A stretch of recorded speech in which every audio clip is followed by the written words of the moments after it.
गोजोन बेलासिनि बयनिसिमबो खुलुमहरबाय। लोगोसे बे समाव आङो नोंथांमोननि गेजेराव मोननैसो खौरांफोरखौ बे भिडिअनि गेजेरजों होनो लादों। नोंथांमोना भिडिअखौ फारियै जोबजासिम नायलांदो।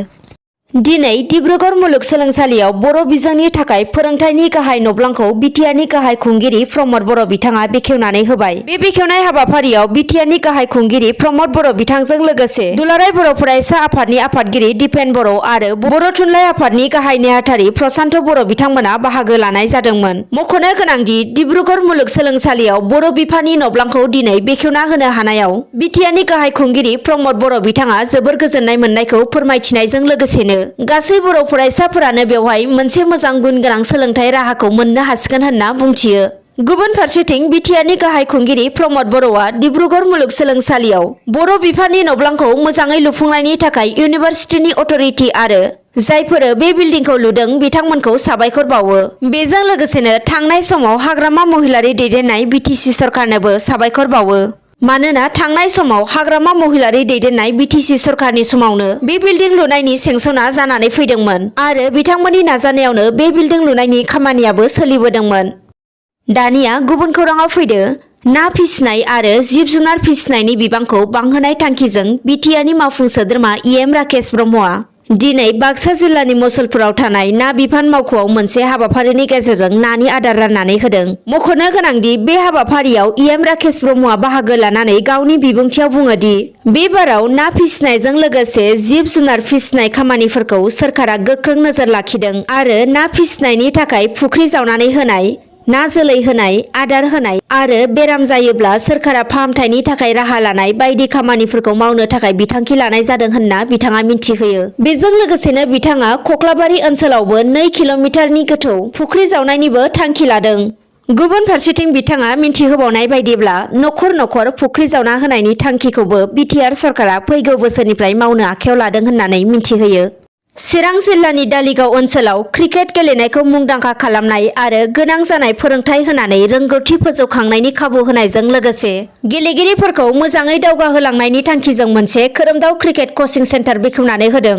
मख'नो गोनांदि बे हाबाफारियावनो गाहाय आलासि महरै गागि क्रिकेट फोरोंगिरि गुणशंकर औवारिया बाहागो लानानै खोरोमदाव कचिं सेन्टार मुंनि फोरोंथाय मिरुखौ बेखेवनानै होयो।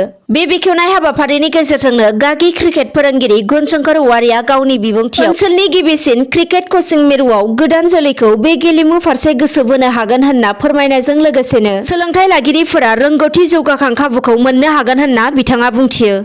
दानिया गुबुन खौराङाव फैदो।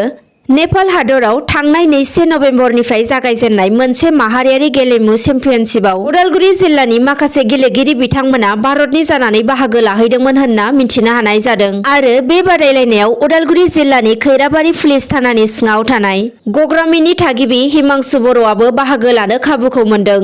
मख'नो गोनांदि दिनेश्वर बर' आरो बानेश्वरी बर'नि नैथि फिसाज्ला हिमांशु बर'आ बे बादायलायनायाव जाफुंसार महरै माहारियारि ताइक्वान्ड' चेम्पियनशिपआव भारतनि जाना बादायलायनानै सनानि मेडेलखौ देरहाबोनो हादों। रायखांनो नांगोनदि गोरिब दुखुथिया नखरनिफ्राय हिमांशु बर'आ बेबायदि जाफुंसारनो हानाया उदालगुरि जिल्ला नाङैनो आरो बर' हारिनि गेजेरावनो मोनसे गोग्गानायजों लोगोसे रंजानायनि दोहौखौ लाबोनो हादों। गुबुन फारसेथिं मोनथिनो मोननायाव बे माहारियारि ताइक्वान्ड' चेम्पियनशिपआव उदालगुरि जिल्लानिफ्राय बाहागो लानाय सा 8 गेलेगिरि बिथांमोनाबो सनानि मेडेलखौ देरहाबोनो हादों। बिथांमोनानो फारियै मयुराक्षी बर'आ असामनि राभा, नयना बर', अमित देबनाथ, बकिल बर', मयुक बरखाकति, सोगोमसार नार्जारी आरो राकेश कसारी बिथांमोनाबो जाफुंसार महरै सनानि मेडेल देरहानो हानानै ओनसोल नाङैनो गोग्गानाय लाबोनो हादों।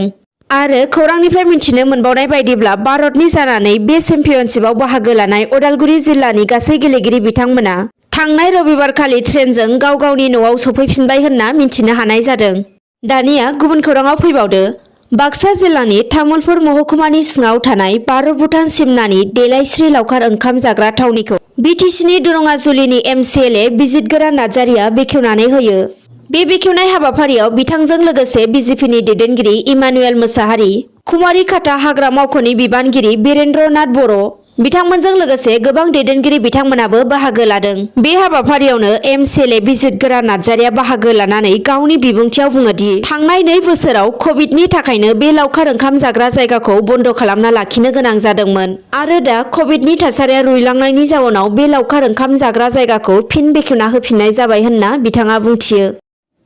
दिनै बेलासिनि मोननैसो खौरांफोरा बेखिनियानो। गोजोन्थों।